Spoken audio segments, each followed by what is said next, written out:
Bonjour à tous et à toutes. Nous espérons que vous allez bien et que vous et vos proches êtes en bonne santé.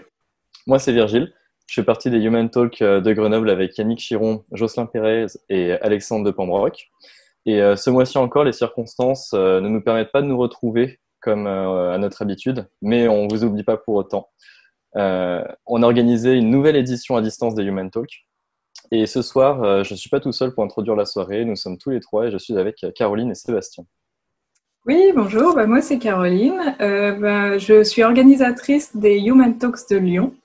Et du coup, pour ceux qui ne connaissent pas les Human Talks, c'est une conférence ouverte à tous et à toutes, avec des talks de 10 minutes pour un public de développeurs essentiellement. On se donne rendez-vous le deuxième mardi de chaque mois pour parler de techno, de bonnes pratiques, de retours d'expérience et de plein d'autres sujets. Nous avons choisi de continuer à utiliser YouTube pour cette nouvelle édition. Un chat est à votre disposition tout au long de la soirée, grâce auquel vous pourrez poser des questions aux speakers pendant les 2 minutes qui séparent chaque talk. Après la diffusion de la soirée, la vidéo restera en ligne et vous pourrez donc la revoir si vous avez manqué une partie ou bien la regarder à nouveau certains talks qui vous ont plu autant de fois que vous voudrez. Bonsoir, moi c'est Sébastien, donc je suis co-organisateur des Human Talks de Poitiers avec Guillaume Soldera, Mathieu Ancelin et Chris Woodrow. Et on se réunit généralement à la Taverne du Geek à Poitiers. Ce soir, nous avons au programme 5 talks. Donc encore un grand merci à tous les speakers qui ont accepté de jouer le jeu de ces Human Talks à distance et de s'enregistrer. Le premier talk de la soirée, donc c'est Jean-Philippe qui va nous évoquer 11 commandements pour rester zen avec un agenda bien rempli. Le deuxième sujet par Romain qui va nous faire un retour d'expérience sur la mise en place de DevSecOps grâce à la communauté open source. Troisième sujet par Amélie qui va nous expliquer ce qu'est le Figital. L'avant-dernier sujet par Chris, qui va nous présenter Vega pour venir au secours de tout ce qui est DataVis. Et enfin, dernier talk de la soirée par Romain, qui va nous expliquer comment construire un bon modèle mental en JavaScript. Tous les talks sont préenregistrés et seront diffusés les uns après les autres avec 2 minutes de pause entre chaque talk. C'est l'occasion, ces 2 minutes de pause, d'échanger via le chat et de poser des questions aux speakers. On espère que vous êtes bien installés et nous vous souhaitons une agréable soirée.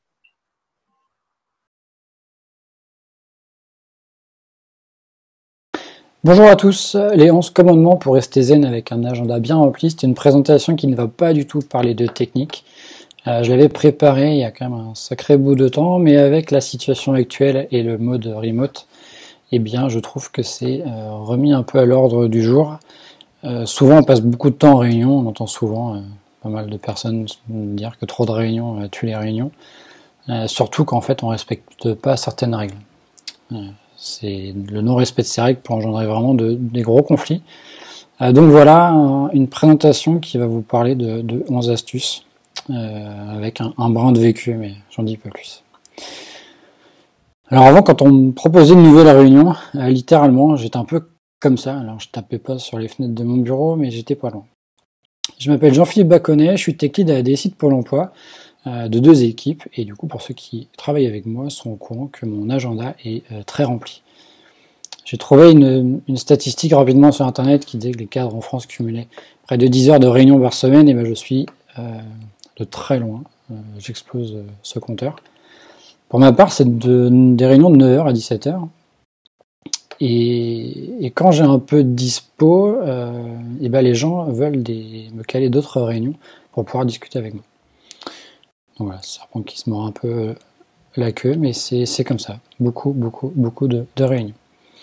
Alors comment se déroule une journée? Généralement, la première réunion, tout va bien. Clairement, là, on sait qu'on part sur une nouvelle journée, tout démarre bien. Donc à chaque fois, les réunions, forcément, une règle que j'énonce pas, que j'ai pas écrit dans ce document, c'est que les réunions sont pas trop longues. On va éviter les réunions de plus de 2 heures déjà. Donc là, on imagine notre première réunion qui va durer 1 heure, on va dire, et qui malheureusement finit plus tard que prévu. On déborde un petit peu. Déjà, on dit bon, c'est bien parti. Et on enchaîne directement avec la réunion suivante, donc avec un petit peu de retard. Mais bon, 10 minutes au final, c'est quoi dans une journée? C'est pas grand-chose. Sauf qu'en fait, on a raté l'introduction de la réunion ou le contexte dans lequel la réunion a été posée. Et aussi, cela a impacté une interruption. On a voulu arriver gentiment dans la réunion, certes avec du retard, mais on a voulu saluer nos collègues avec un grand bonjour. Mais pour le présentateur, si on n'est pas au courant du sujet, faut refaire l'introduction ou révoquer les sujets qui ont déjà amorcé pendant les 10 premières minutes, ce qui peut déjà ramener une petite montée de nervosité pour le présentateur, ou alors aussi pour les autres participants qui, eux, sont arrivés à l'heure, qui ont déjà eu l'introduction et qui, du coup, se voient une nouvelle édition de l'introduction.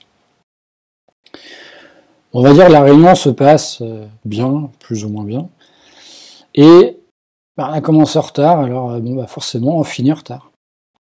Ça fait déjà la deuxième fois de la journée qu'on est en retard, mais c'est pas grave. On enchaîne la prochaine réunion avec encore un petit peu de retard, mais au final c'est quoi 10 minutes dans une journée? C'est pas grand chose. Sauf qu'en fait, on a raté l'introduction au contexte de la réunion, mais aussi on a interrompu notre arrivée, a interrompu le présentateur, qu'il va falloir refaire une réédition et parfois même refaire l'introduction. Et on se rend compte que je répète déjà pas mal de choses, et que ce cycle va pouvoir continuer une nouvelle fois tout au long de la journée, ce qui peut nous amener vraiment à un état de stress à la fin de la journée. Et le pire, c'est qu'on recommence le lendemain, et encore le lendemain, et encore le surlendemain. Et là, on voit vraiment que en fait, ça va être un cycle perpétuel où on va comme le snake, se bouffer la queue, et ça va nous rendre dans un état un peu comme ça. Alors c'est issu d'un film, c'est pas des photos de collègues, mais ça pourrait arriver. Donc au final, la question que certains nous posent, c'est est-ce que cela vous impacte? Oui, forcément, vous avez vu le nombre de gifs d'agacement, d'énervement qu'on peut avoir, et oui, effectivement. Ça peut amener la nervosité. Certaines personnes verront même de l'angoisse, un sentiment de courir après la montre, et même des tensions entre les collaborateurs. Quand on arrive tranquillement à l'heure à la réunion et qu'on voit qu'il manque quelqu'un, je vais dire non mais c'est normal, il est tout le temps en retard. On peut le prendre à la rigolade, sauf que en fait à force, ça peut vraiment jouer sur les nerfs des personnes. Donc je pense qu'au bout d'un moment, faut dire stop, en restant poli, et que je vais vous donner 11 commandements issus d'un très bon film qui va pouvoir essayer d'améliorer ça. Le premier point, quand on organise une réunion ou quand on est participant, c'est déjà se poser la question est-ce que notre présence est vraiment utile dans la réunion? Souvent, je suis le premier à dire je vais aller à la réunion et je vais tendre une oreille. Sauf que dans une réunion, on tend une oreille ou on fait quelque chose. Généralement, les deux, c'est pas bon, ou alors on va mal les faire. Donc il faut savoir dire non à des réunions, même si ça ne fait pas plaisir aux participants, mais avec un bon compte-rendu derrière, les personnes qui sont absentes auront quand même une bonne visibilité des actions et des informations qui ont été actées pendant cette réunion. Un autre principe, ça peut paraître bête, c'est d'arriver à l'heure. Il y a pas mal d'outils en fait qui permettent de notifier la réunion, ça peut déjà être Outlook, du Gmail, beaucoup d'outils après, même si on veut vraiment se générer des alertes, je suis sûr qu'il y en a plein d'autres des outils en ligne, c'est sûr. Et aussi vérifier aussi son matériel. Donc là forcément dans la situation actuelle, on est beaucoup en réunion avec des écouteurs, des casques, qu'on branche ou qu'on débranche. Donc c'est quand même bien d'arriver un petit peu en avance pour vérifier que son matériel est correct. Quand on est organisateur de réunion, c'est quand même bien de fixer des objectifs. J'ai déjà eu le cas des réunions où l'objet c'est tant d'échanges sur tel ou tel projet. Forcément, ça donne pas envie d'y aller. Moi, je me dis que j'ai pas le temps d'échanger, ou j'ai pas envie d'échanger sur un projet. J'ai plutôt envie d'avoir des choses concrètes, donc je vais pas venir. Donc, pour clarifier et un peu en lien avec les points précédents, pour avoir les bonnes personnes à votre réunion, c'est de bien fixer des objectifs et les indiquer dans les réunions. Et ces sujets, ce qui est important aussi, c'est de les timeboxer. Il y a plusieurs outils en ligne comme TimerTab ou Tomato Timer qui permettent d'avoir tout simplement un compteur sur votre écran. Et si vous préférez, vous pouvez aussi prendre votre minuteur de cuisine, ça marche aussi bien. Alors veuillez faire gaffe à l'alarme qui peut être désagréable, mais le fait de timeboxer des sujets, ça va être une chose assez essentielle. Et si jamais vous ne vous sentez pas capable de timeboxer, de suivre la réunion ou de mener la réunion, bah essayez de trouver quelqu'un, un collègue qui serait volontaire pour jouer ce rôle de timeboxer. Et comme le temps est timeboxé et que le but ce n'est pas de dépasser, on risque fortement de ne pas venir à bout de notre problème ou de notre échange au bout du temps désiré. Donc là, il faut être sûr et accepter cela pour éventuellement, et comme action, c'est directement rebrancher, reprévoir une autre réunion. Alors, ok, c'est une autre réunion, mais si c'est dans les temps, si c'est court, si c'est bref, après, on ne divague pas, ça peut carrément valoir le coup. Pour l'organisateur, préparer sa réunion, c'est important aussi, dans le cadre où on va essayer d'avoir les documents qu'on veut présenter ou les liens qu'on veut montrer directement sous la main et éviter les fameux coups où on veut présenter un mail mais qui n'est pas forcément dans un mail, il est peut-être sur un serveur A, B, C ou D où on n'a pas accès, où ça va pas marcher. Bref, ce genre de choses, c'est quand même assez pénible en tant que participant et en tant qu'organisateur aussi. Mais pour éviter de perdre son auditoire, ben c'est bien d'avoir tous les documents sous la main. Et quand on présente des documents, faut pas les surcharger d'informations, c'est inutile. Tout le monde va s'acharner à lire le document et non pas vous écouter, donc ça n'a pas d'intérêt. Prévoir toujours des documents courts. Dans une réunion, c'est aussi bien de prévoir un temps pour clôturer la réunion. Si on a une réunion de 1 heure, c'est quand même assez important de se dire, dans les 5 ou 10 dernières minutes de la réunion, on va prévoir un moment pour résumer les actions, les informations qui ont été importantes et les actions prises dans la réunion, et puis éventuellement planifier d'autres réunions, mais voilà, un temps de timebox. Ça permet aussi pour l'organisateur d'écrire un compte-rendu en direct et éviter de le faire après coup.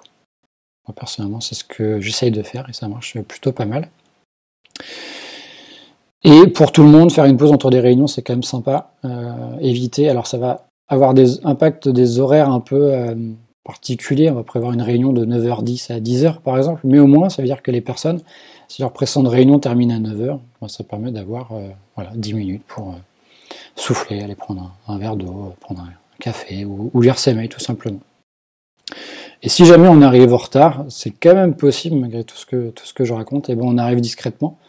Alors, laissez un petit mot sur le chat, c'est pour les réunions en audio. Quand c'est des réunions physiques, évitez de faire du bruit.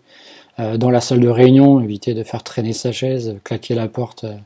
C'est des trucs bêtes, mais en fait, ça perturbe vraiment. Et la dernière règle la plus importante, c'est de bien respecter les 10 premiers. Donc à partir de là, j'espère que ces petites astuces vont vous permettre d'avoir des réunions qui se passent mieux et qui vont permettre d'alléger un peu votre stress, anxiété ou autre chose désagréable. Merci à tous.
Bonjour à tous, je suis Romain Marquand, Tech Lead chez Théodo, et aujourd'hui je vais vous parler de la mise en place du DevSecOps grâce à la communauté open source. Donc ce talk fait suite à une mission que j'ai réalisée dans la Digital Factory d'un grand industriel, composé d'une centaine de développeurs et répartis dans 16 équipes. Donc ce sont des projets en React et en Java avec Docker, et tout ça dans une culture agile et DevOps. Donc un petit rappel sur ce qu'est le DevOps, donc c'est la réunion du dev et de l'ops pour accélérer et automatiser les processus de déploiement et également réduire le feedback loop en introduisant des tests automatisés, tout ça pour gagner du temps. Le DevOps à la Digital Factory, donc c'est un peu ce qu'on voit de façon générale en DevOps, une pipeline d'intégration continue avec des tests, un build jusqu'au déploiement. Du coup, avant notre arrivée, on s'est demandé un peu où était la sécurité dans tout ça. Donc, le cycle de vie d'un projet un peu classique, donc c'est, comme je l'ai dit, dans un monde agile, c'est une succession de sprints jusqu'au moment où on se dit que le produit commence à être pas mal et c'est le moment de le lancer en production. Donc, à ce moment-là, on réalise quelques tests utilisateurs et dès qu'on est prêt, ça y est, on peut y aller. Sauf qu'en fait, ce qui se passe en général dans des grands groupes, c'est que on a besoin de passer par un audit de sécurité avant de pouvoir sortir l'application.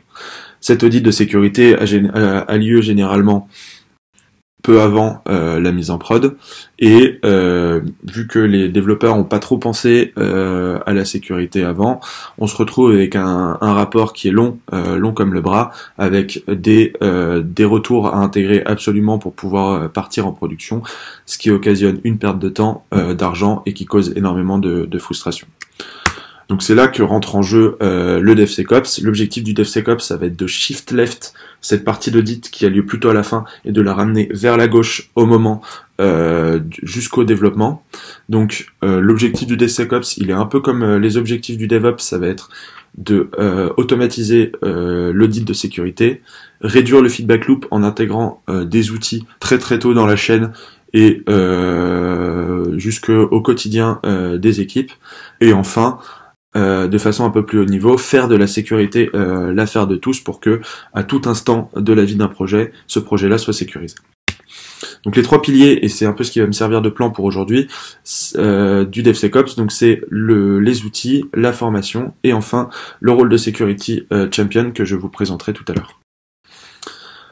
Donc pour commencer, les outils, en général quand on parle d'outils de sécurité, on a un peu ces trucs-là en tête. En fait, c'est plein d'acronymes, SAST, YASP, DAST, RASP, etc.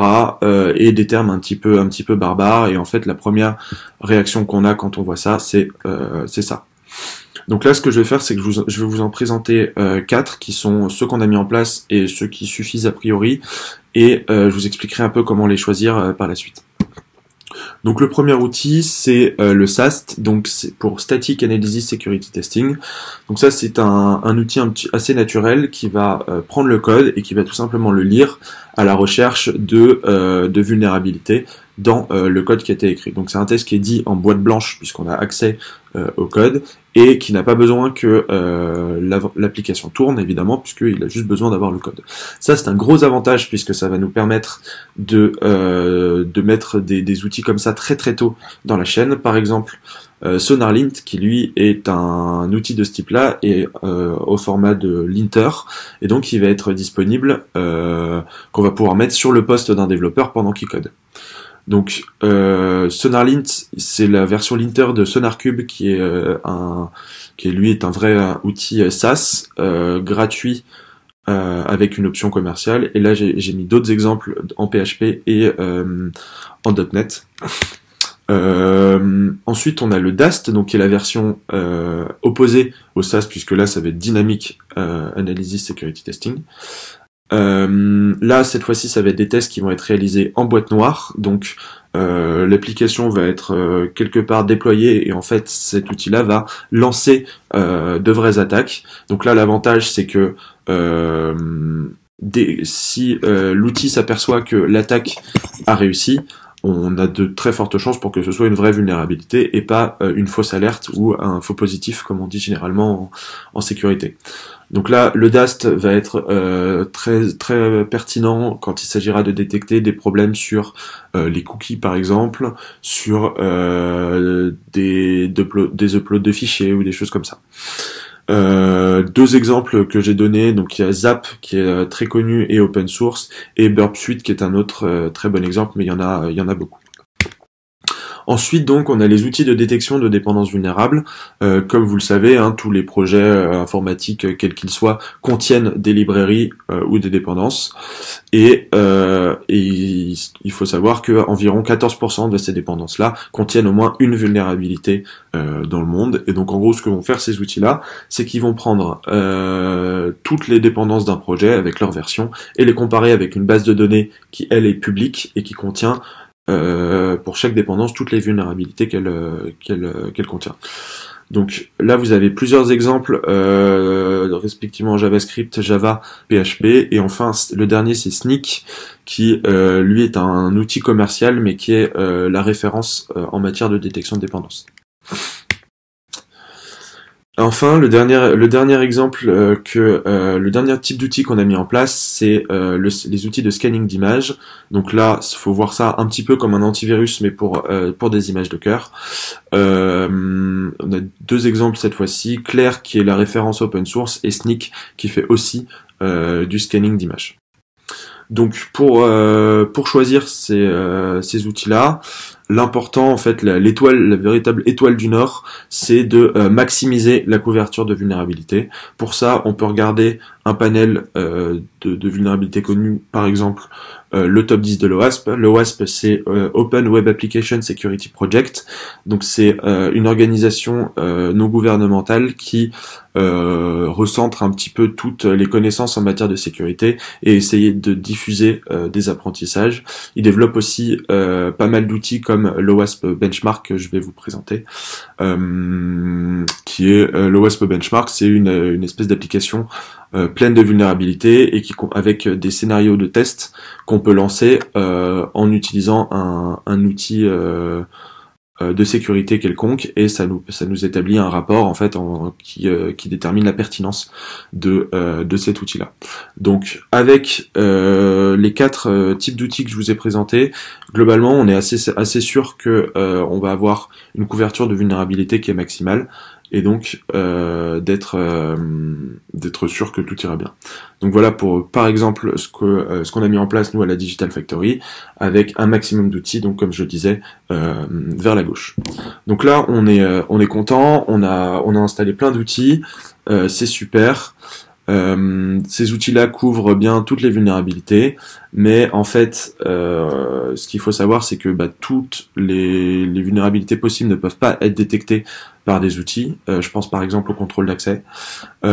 Et également, on a mis en place plein d'outils, mais en fait, si nos développeurs sont pas formés à les lire et à les comprendre, ces outils vont être très vite abandonnés.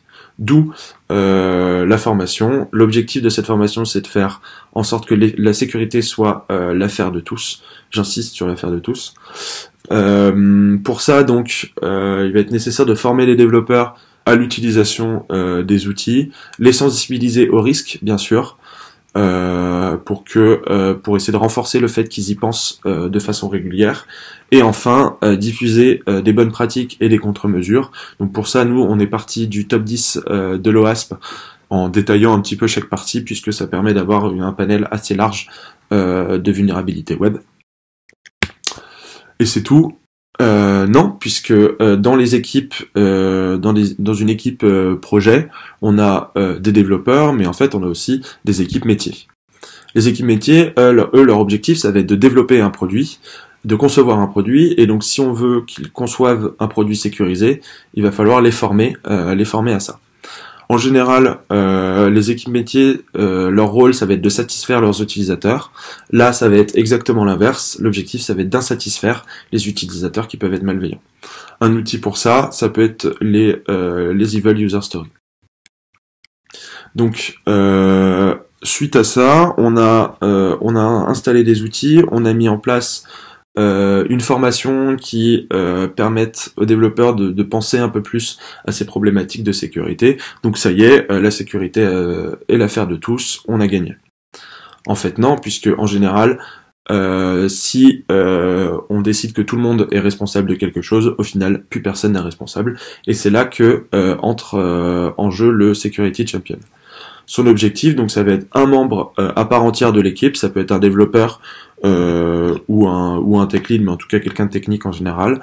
Et lui, il va être en fait le référent sécurité de son équipe. Alors, c'est pas forcément un expert, mais c'est quelqu'un qui en tout cas est très désireux d'apprendre et qui va du coup servir, qui va répondre en fait aux questions de ses pairs.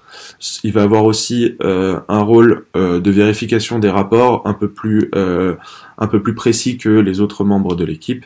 Et enfin, son troisième rôle, ça va être de s'assurer que la sécurité ne freine pas le delivery et ne ralentit pas trop l'équipe pour que ce soit le moins douloureux possible pour l'équipe. Dernière mission du Security Champion, et je pense la plus intéressante, ça va être de partager ses connaissances. Donc ce qu'on a mis en place à la Digital Factory, c'est un weekly en fait entre tous les Security Champions avec 3 objectifs. Donc ça va être de faire de la veille, donc de tirer l'objectif global, ça va être de tirer l'amélioration technique en matière de sécurité sur toute la Digital Factory. Et donc pour ça passe par de la veille technique, du partage de ces apprentissages. Donc le but c'est de les faire remonter du terrain, donc des équipes vers toute la Digital Factory au sens large. Et enfin du coup diffuser ces apprentissages aux autres par soit de la newsletter, soit par des formations ou un quelconque autre format. Donc pour conclure, je vous ai remis là les 4 grands piliers de la mise en place du DevSecOps, donc s'outiller, former, nommer un Security Champion et surtout partager ses apprentissages. Je vais vous faire quand même un petit retour sur l'outillage open source.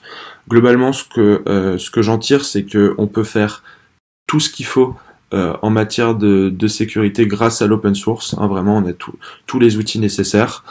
Du coup, on se demande à quoi servent ces outils commerciaux si on a tout gratuit. En général, bon, à part, outre les avantages un peu classiques d'outils SaaS commerciaux qui sont du support, de la formation, etc. Généralement, on va avoir des outils qui sont quand même nettement plus clairs en matière de lecture de rapports. Et surtout, les outils commerciaux ont tendance à remplir plusieurs rôles à la fois, donc éviter le phénomène de tool soup, en fait, d'avoir plein d'outils partout qui ont chacun un rôle très micro, et plutôt préférer un outil pour les gouverner tous.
J'ai créé mon entreprise il y a quelques mois dans le domaine du digital et je suis située à Poitiers.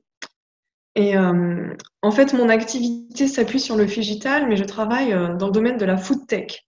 Et donc, qui dit tech dit utilisation des outils digitaux. Alors, le digital, c'est quoi? Ce n'est pas forcément très connu comme terme de la part du grand public. Certains en ont entendu parler, mais il y a parfois des amalgames, des mélanges, on ne sait pas trop de quoi il s'agit. Donc, moi, l'objectif aujourd'hui, c'est de vous en parler, de vous dépeindre un petit peu les grandes lignes, et je vais m'appuyer surtout sur des exemples très concrets pour que ça vous parle et que ça soit assez clair. Alors, c'est parti. Alors, en quelques mots, je vais vous expliquer ce qu'est le digital, comment cela fonctionne, quels en sont les intérêts, comment en tirer au mieux parti. Et puis, je vais vous donner mon retour d'expérience, notamment dans ce contexte de confinement, qui, ne permettant pas de voir les personnes, d'organiser des événements physiques, a été un outil très précieux. Alors, le digital, il y a le terme de phi pour physique et digital pour digital. Donc, l'objectif, c'est d'utiliser le physique, c'est-à-dire les relations humaines, la proximité, et de l'adjoindre la notion de digital avec tous les outils aujourd'hui qu'on a à notre disposition.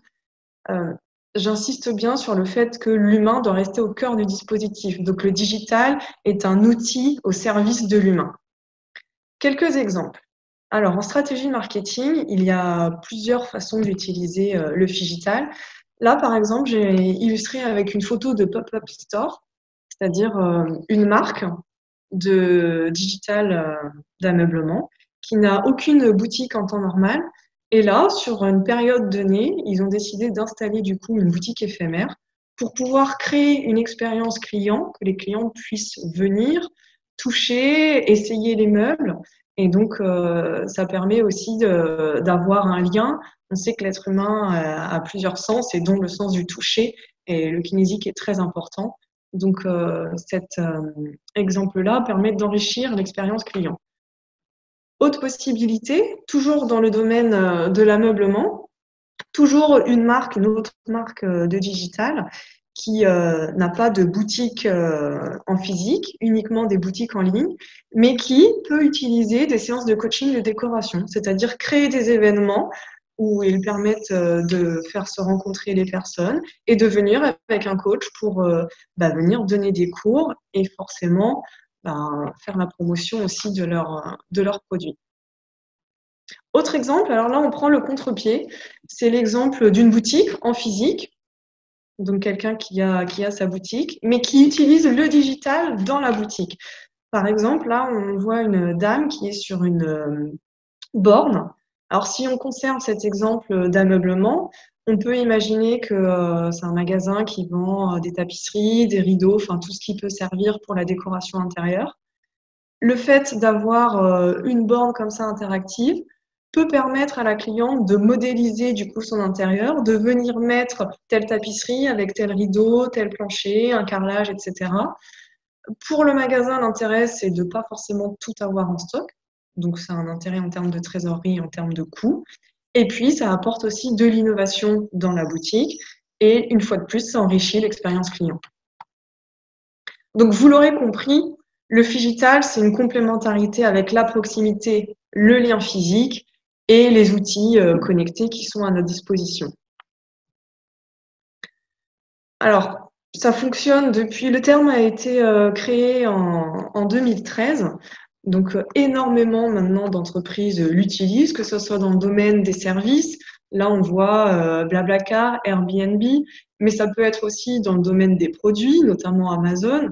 Donc, ce sont les plus grands là, qui sont mis en avant. Il faut bien comprendre que c'est la créateur d'une nouvelle économie. C'est vraiment le commerce de demain. On ne pourra plus faire autrement et se passer de cet outil-là. Alors, quels en sont les intérêts ?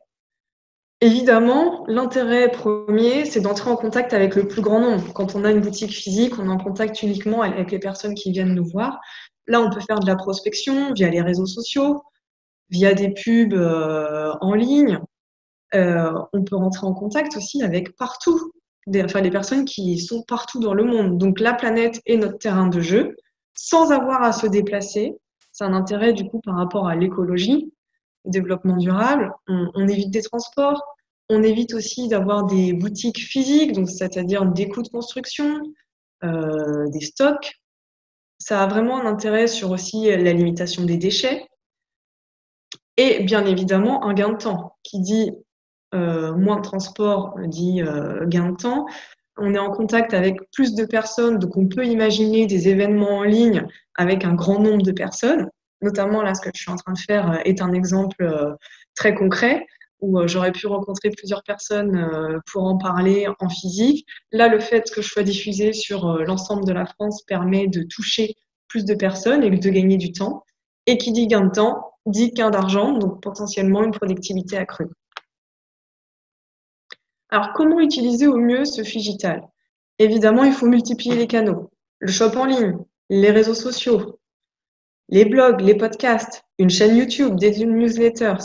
On a énormément d'outils. Il ne faut pas en utiliser un seul pour pouvoir toucher le plus de personnes. Il faut aller piocher dans différents modes. Certains préfèrent les vidéos. La chaîne YouTube fonctionne très bien. D'autres préfèrent les podcasts. Voilà, on cible différentes clientèles ainsi. On développe en même temps une communauté. Du coup, cette communauté va faire marcher le bouche à oreille. Ils vont parler entre eux du produit, de la marque, ce qu'on appelle la viralité. Alors, sans mauvais jeu de mots en ce moment avec la période, mais la viralité dans ce domaine-là, il s'agit en fait de faire parler d'une marque, d'un produit, sans forcément avoir une action dessus. Par exemple, via les réseaux sociaux, on partage une vidéo, on partage un commentaire, un like. Si, imaginons, sur Instagram, un de mes amis, quelqu'un qui fait partie de ma communauté, a liké une marque que je connais pas, donc à laquelle je n'ai pas accès aux informations. Par contre, j'ai accès à ces informations lui. Si ce qu'il a commenté me plaît, je vais aller voir la marque et je vais connaître la marque ainsi. Le système de parrainage est quelque chose qui fonctionne aussi très bien pour développer cette viralité. Et donc, tous ces événements-là sont intéressants, enfin, tous ces outils-là sont intéressants à partir du moment où on garde quand même des événements en physique. Un exemple assez connu, mythique, donc cet outil-là permet des rencontres en ligne, dématérialisées. Il y a quelque temps, ils ont créé des ateliers physiques qui permettaient de se faire que les personnes se rencontrent autour d'un verre, autour d'un apéro ou d'un atelier cuisine. Et ces ateliers-là ont eu un très, très franc succès. Donc, une fois de plus, on voit que la complémentarité physique-digitale est indispensable. Alors, un retour d'expérience, je vais vous parler de mon expérience. Donc, l'entreprise que j'ai créée il y a quelques mois dans le domaine de l'alimentation santé. En temps normal, du coup, je fais goûter. Comme je dis souvent, quand on parle d'alimentation, on a besoin de tester. Comme quand on va dans une boutique pour acheter des habits, on essaie les habits. Là, c'est pareil. Donc, d'habitude, je fais des recettes, je fais goûter. En ce moment, je peux pas. Du coup, j'ai développé des outils via le digital et notamment un questionnaire pour permettre de connaître les attentes des personnes par rapport à leur nutrition. Est-ce que c'est pour perdre du poids? Est-ce que c'est dans le cadre de manger sainement sans se prendre la tête? Donc voilà, j'ai envoyé via divers canaux digitaux ces questionnaires-là. Ils m'ont été remplis. En parallèle, j'ai un shop en ligne. Donc, on travaille toujours avec le digital. Via ce shop, du coup, les personnes peuvent commander en ligne et se faire livrer directement chez elles. Bien évidemment, dès que le déconfinement sera possible, je continuerai à aller à la rencontre des personnes en créant des ateliers, en faisant des cours de cuisine. Une fois de plus, on travaille sur la complémentarité. Si je dois synthétiser, ce qu'il faut retenir, c'est que le digital est l'avenir du commerce. Aujourd'hui, grand nombre de commerces, y compris des petits commerces, ont des sites en ligne ou ont un Facebook, un Instagram. Ça permet vraiment de se faire connaître par le plus grand nombre. J'insiste lourdement, mais le digital doit être au service de l'humain. On doit rester dans une relation humaine. On le voit en ce moment avec le confinement, les relations sociales manquent énormément. On a beau avoir ces outils-là, faire des Skype, faire des visios, etc., même des apéros, FaceTime, on a quand même besoin de voir les gens, d'avoir ce lien physique. Donc, c'est très, très important de garder ce contact humain. Et donc, on est sur une visibilité accrue via le digital et une proximité quand même, malgré tout, avec cette rencontre physique et puis des échanges qui sont personnalisés. Pour finir, une petite citation, quelques mots bien inspirés d'Aristote. L'homme est un être social, la nature l'a fait pour vivre avec ses semblables. Voilà, je vous laisse méditer là-dessus et j'espère que cette présentation vous a plu et que vous pourrez utiliser au mieux cet outil qui est à notre service. À très bientôt. Au revoir.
Bonjour à tous, merci de m'accueillir pour cette deuxième édition des Human Talks à distance. Je vais vous parler de DataVis, plus précisément de Vega.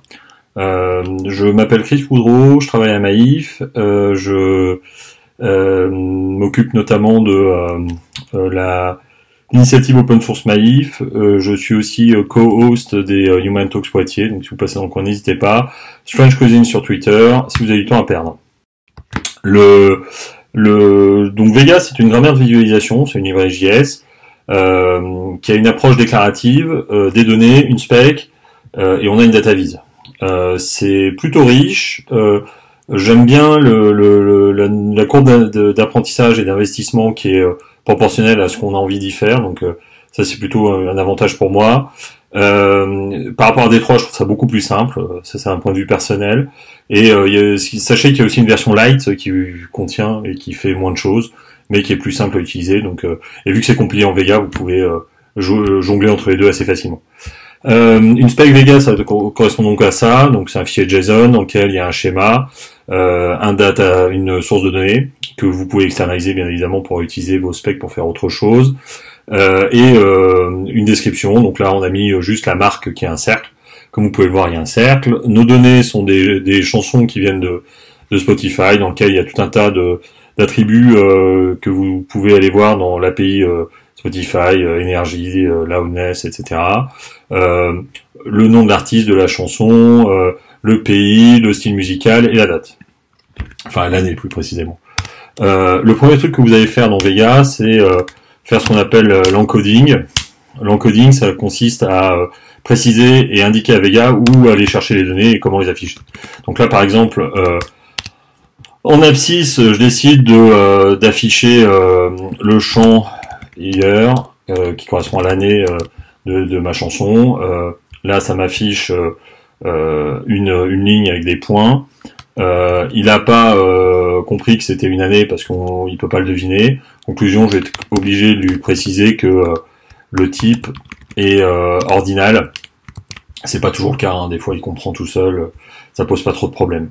Par exemple, je vais pouvoir dire qu'en Y, plutôt que d'afficher un champ, je peux afficher une agrégation et de type count. Ça c'est quelque chose qui est assez classique. Tout ça, vous allez pouvoir l'afficher sous forme de barre et plutôt que de l'afficher sous forme de cercle. Vous allez pouvoir aussi discrétiser vos données en disant que vous allez regrouper par décennie, par exemple. Il se débrouille tout seul, hein, il est plutôt bien fait à ce niveau-là. L'avantage, c'est que vous pouvez rajouter d'autres axes de visualisation. Par exemple, vous dites que la couleur, c'est encore un axe qui nous permet d'afficher, par exemple, le style musical. Et vous avez une répartition par style musical des différents comptes de chansons par année. Si vous voulez comparer plus facilement, c'est assez simple de modifier l'aspect et par exemple vous indiquez que plutôt que la couleur, vous voulez afficher sous forme de colonne. Et donc vous affichez exactement la même chose, mais avec un graphe par style musical. Et ça, c'est quelque chose qui est quand même assez intéressant. Si on part de cette spec, on va pouvoir la changer du tout au tout en faisant assez peu de choses. Là, je vais quand même lui préciser que le type de mes données, c'est nominal, même si on voit qu'il a deviné tout seul. Je décide que, par exemple, mon axe des X, je vais pas le discrétiser. Je vais afficher des cercles, plutôt. Je vais, plutôt que d'afficher mon compte en axe des Y, je vais l'afficher sous forme de la taille du point. Je vais afficher, plutôt que des colonnes, le style en Y. Et là, j'ai ma spec qui a complètement changé. Évidemment, si on met les bonnes valeurs. Ce qu'on peut faire pour y voir plus clair, c'est afficher sous forme de couleur toujours le champ style, ce qui nous permet de voir que pour chaque colonne, pour chaque ligne, pardon, on affiche une couleur, ce qui nous permet d'y voir. Ça rajoute quelque chose à la data vise. On va pouvoir aussi jouer avec les interactions avec l'utilisateur. Donc là, je vais créer ce qu'on appelle une sélection. Je lui donne le nom que j'ai envie. Je vais lui dire que le type c'est single, c'est-à-dire que je veux afficher qu'une seule, enfin je veux que ma sélection sélectionne un seul élément. Là pour l'instant ça fait rien du tout. Si j'ai envie de rajouter l'interaction, je vais lui dire par exemple que dans couleur, la condition c'est la sélection que je viens de créer. Donc je dis que j'ai une sélection qui est la sélection My Selection. Je vais copier-coller histoire d'éviter de faire des bêtises. Je vais lui remettre le champ dedans pour dire quand ma sélection est là, donc t'affiches les couleurs telles que t'affiches les données telles que je te le dis. Et donc là par exemple, si on sélectionne ça, on voit que il sélectionne pas le reste. Là évidemment la valeur par défaut c'est bleu, donc je vais pouvoir lui préciser que s'il y a rien, alors plutôt que d'afficher du bleu, on va afficher du light gray. Et donc là par exemple, il va afficher que le point que j'ai sélectionné. Pour l'instant, ça ne me permet pas de visualiser grand chose, mais vous pouvez imaginer de visualiser d'autres attributs par ce biais-là. Par exemple, vous pouvez dire que quand vous sélectionnez une valeur, vous affichez toutes les valeurs qui ont la même valeur pour le champ style. Et donc, si vous faites ça, quand vous sélectionnez, vous voyez que ça va sélectionner toute la ligne. Ce que vous pouvez faire aussi, c'est dire que rajouter une condition. Par exemple, on mouse over, et là, du coup, ça va mouse over, pardon.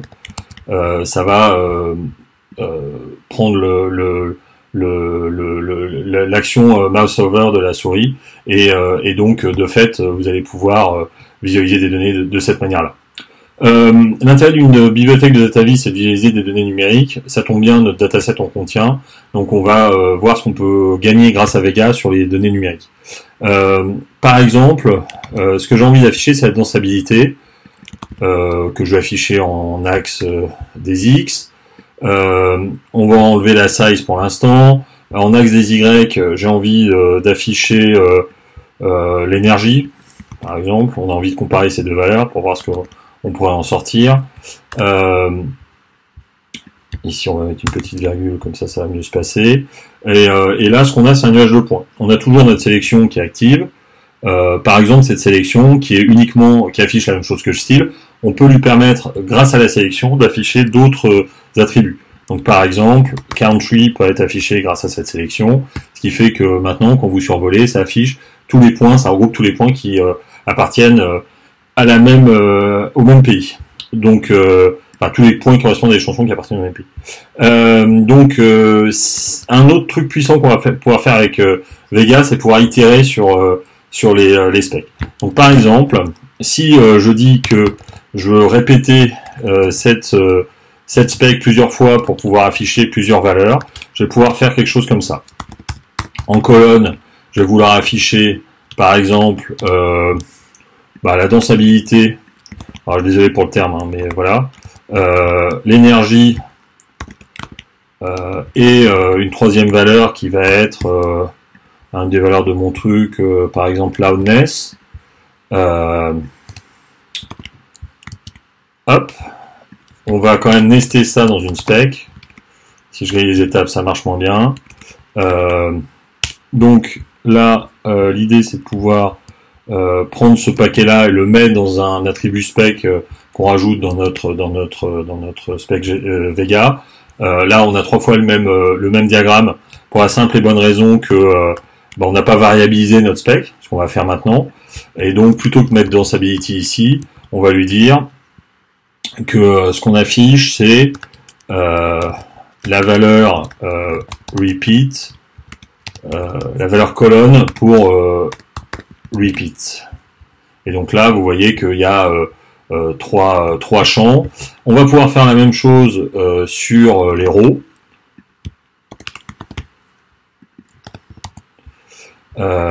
Donc on va faire exactement la même tambouille pour afficher plusieurs rows.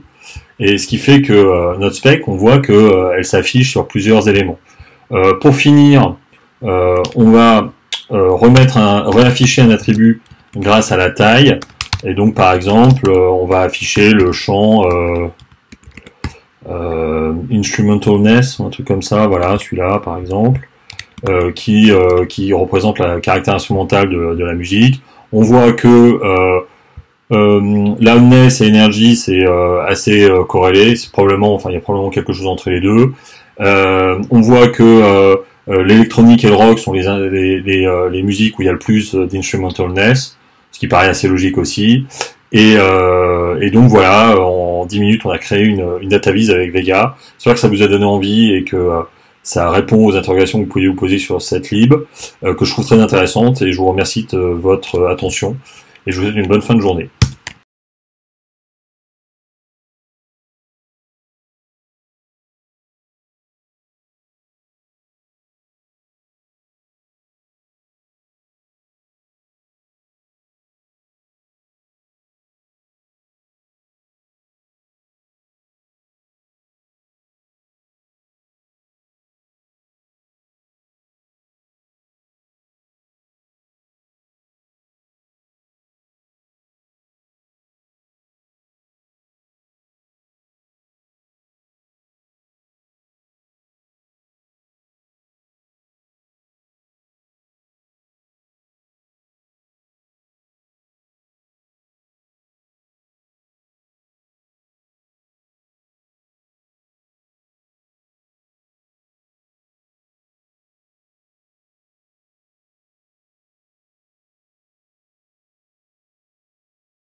Bonjour tout le monde, bienvenue sur ce talk.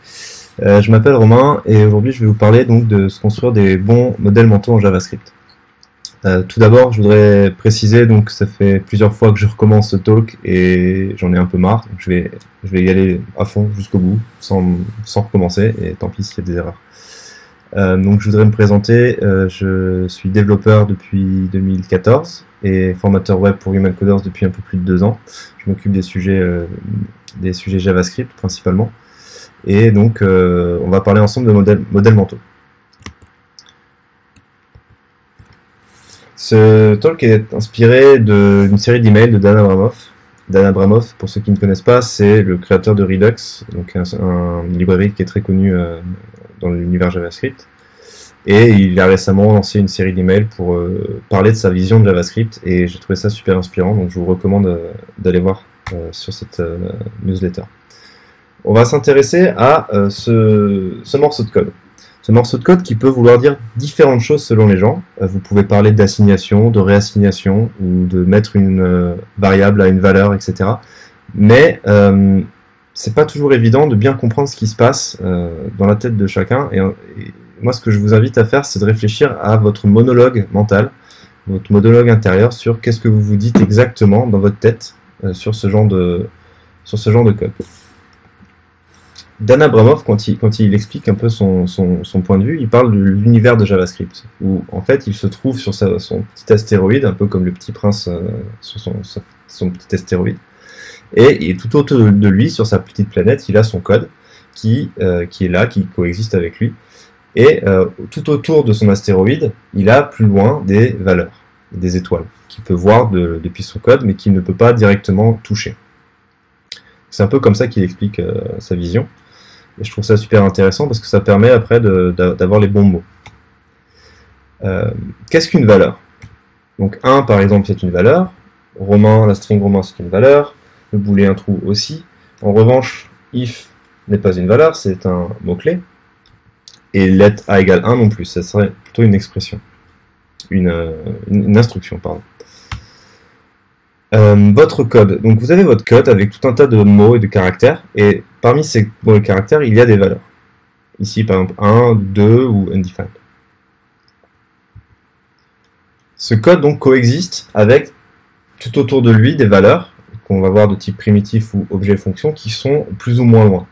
Les valeurs les plus lointaines étant les valeurs primitives, que vous pouvez simplement regarder mais pas du tout manipuler, et les valeurs un peu plus proches, objets et fonctions qui sont un peu plus comme des rochers qui tournent un peu comme les anneaux de Saturne autour de votre planète et que vous pouvez éventuellement toucher parce qu'elles sont plus proches. Donc des exemples de valeurs primitives, des entiers, enfin des nombres, pardon, des strings undefined, et objet fonction, un objet vide où la fonction x return x égale plus 1. En JavaScript, les questions, on appelle ça des expressions. Et vous pouvez poser des questions à JavaScript, 2 plus 2 par exemple, JavaScript 2 plus 2 combien ça fait, et JavaScript va vous répondre avec la valeur 4 dans ce cas-là. Et on peut faire ça avec plein de types d'expressions possibles, c'est en fait simplement dire quelle est la valeur qui correspond à cette expression. Vous avez différents types de valeurs, donc au-delà des 2 grandes familles qu'on a vues, donc les valeurs primitives et les objets fonctions, vous avez des types plus fins. Vous pouvez demander à JavaScript de quel type est cette valeur. Et ce type of 4 donc, est une expression, vous demandez à JavaScript quel est le type de la valeur 4, il va vous répondre dans ce cas-là number. Les types de valeurs primitives, donc vous avez undefined, nul, qui sont à peu près entre guillemets la même chose, ça représente la valeur qui n'existe pas. Le type booléen, les types number, les types de string pour le texte, le type begins, donc je ne vais pas vraiment parler, et également le type symbole, qui est très abstrait, et qui sort un peu du cadre de ce talk. Vous pouvez demander à JavaScript les résultats, les types de ces valeurs-là, avec un petit type-of, et vous allez voir simplement undefined, number, string, etc. Vous avez donc aussi également les valeurs de type objet et fonction. Et de même, vous pouvez demander à JavaScript quel est le type de cette valeur, et il va vous répondre objet ou fonction selon ce que vous lui passez. Il faut bien retenir qu'en JavaScript, il n'y a pas d'autres types. Il y a donc tous les types qu'on a vus, les types primitifs, les types objets, les types fonctions, mais tout le reste, ce sera en général les types objets. Par exemple, un tableau, c'est un type objet. Une date, c'est un type objet. Une expression régulière, ici également, c'est un type objet. Il n'y a pas d'autres types. Vous ne pouvez pas inventer des types comme ça, un type tableau, ça n'existe pas. La petite nuance, c'est qu'il y a un type, le type nul, qui ment. Quand on lui demande à JavaScript quel est le type de nul, il va vous répondre objet, mais c'est pas du tout un objet, c'est un type nul. Et ça, c'est lié à un bug intrinsèque à JavaScript qui est là depuis très longtemps et qui restera là. Il faut faire avec. Valeur et variable. Quand on regarde ce petit morceau de code, on se dit, bah, je prends une variable que j'appelle name et je l'assigne à John. John on va lui modifier son premier caractère pour le remplacer par P et on aurait récupéré Pom. Sauf que si vous loguez ça, vous allez vous retrouver avec John. Pourquoi c'est le cas? Parce que les valeurs de type primitif, comme c'est le cas ici avec une string, sont immutables. Vous ne pouvez pas y toucher. J'en ai déjà parlé tout à l'heure. Les variables de type immutable sont lointaines, comme des étoiles lointaines que vous pouvez regarder. Vous pouvez demander des choses à propos de ces étoiles, mais vous ne pouvez pas y toucher. En revanche, les objets, donc comme ici vous avez un tableau, vous pouvez, par exemple, ici remplacer le premier élément de ce tableau, et vous allez récupérer un groupe de musique bien moins intéressant que le groupe original. Mais vous allez quand même modifier le tableau. Mais du coup, quand on regarde ce morceau de code ici, on pourrait se dire, oui, mais si Romain et Ringo sont des variables, donc des valeurs de type string, comment ça se fait que ici je peux changer la valeur Romain par la valeur Ringo? Ben, en fait, ce qui se passe, c'est que les variables ne sont pas des valeurs. Quand l'exemple d'avant, là, si je reviens, là, je ne change pas du tout la valeur Romain, je change la variable, je change vers quoi pointe la variable. Car les variables sont des pointeurs. Donc ça, c'est le mot barbare. En réalité, on va plutôt parler de câble, c'est plus clair. Une variable, c'est simplement un câble qui va d'une étiquette, d'un nom, vers une valeur. Donc si on reprend cet exemple-là, le let name égale Romain, simplement vous prenez une étiquette et vous la connectez à la valeur Romain. La suite, name égale Ringo, vous prenez la même étiquette que vous aviez créée juste avant, et vous lui dites, bah maintenant tu vas regarder Ringo. Mais j'ai pas du tout changé la variable Romain, la valeur Romain. C'est toujours la même valeur, c'est juste la variable name qui change de direction. Donc les assignations qu'on a déjà vues, c'est simplement l'histoire de prendre une variable et lui dire, bah, toi tu vas regarder de ce côté-là, donc vers The Beatles par exemple, ou à un autre moment dans votre code lui dire, bah, finalement je préfère que tu regardes de cet autre côté-là, mais vous ne changez pas les valeurs initiales, vous ne faites que déplacer un câble d'une valeur vers une autre. Dans une assignation, la partie gauche du égal doit être un câble, donc un type de câble qu'on a vu c'est une variable, il y a d'autres types de câbles, ça doit être un câble à gauche. La partie droite doit être une expression, que ce soit une valeur simple ou une concaténation de string ou quoi que ce soit, un calcul, etc. etc. Donc à gauche vous avez un câble, à droite vous avez une expression. Le premier exemple ici, war égale peace, vous avez à gauche une valeur, à droite une valeur qui sont deux expressions, donc vous ne pouvez pas faire cette assignation, elle est impossible. Lire une variable, comme ici console.log_name, c'est simplement poser la question quelle est la valeur pointée par cette variable, vers quoi pointe la variable name, et JavaScript va vous répondre par une valeur. Il faut bien faire attention aux mots qu'on utilise. Par exemple, sur ce morceau de code, fonction double, qui va multiplier l'argument qu'on passe à la fonction par 2, et remplacer x par cette valeur multipliée par 2. En fait, si on regarde ce code et qu'on utilise les mauvais mots, on pourrait croire que le console.log_money va afficher 20. En réalité, il va afficher 10. Tout simplement parce que vous ne passez pas des variables en tant qu'argument, vous passez des valeurs. Quand vous faites double money, vous demandez à JavaScript, bon, money ça pointe vers quoi? Ça pointe vers 10. Ok, mais je vais passer 10 à double. Dans la fonction double, après vous faites votre multiplication, et à l'intérieur de cette fonction double, vous avez une autre variable qui s'appelle x, qui va pointer vers 20. Mais money n'aura pas changé en fait, la variable money pointe toujours vers 10. Donc selon les mots que vous utilisez, vous pouvez faire une confusion sur ce genre de code et vous tromper lourdement. Donc il faut bien faire attention aux mots. On ne passe pas des variables. on passe des valeurs. Si on reprend l'exemple du tout début, donc let x égale 10, let y égale x et x égale 0, on va le reprendre avec cette image-là de câble.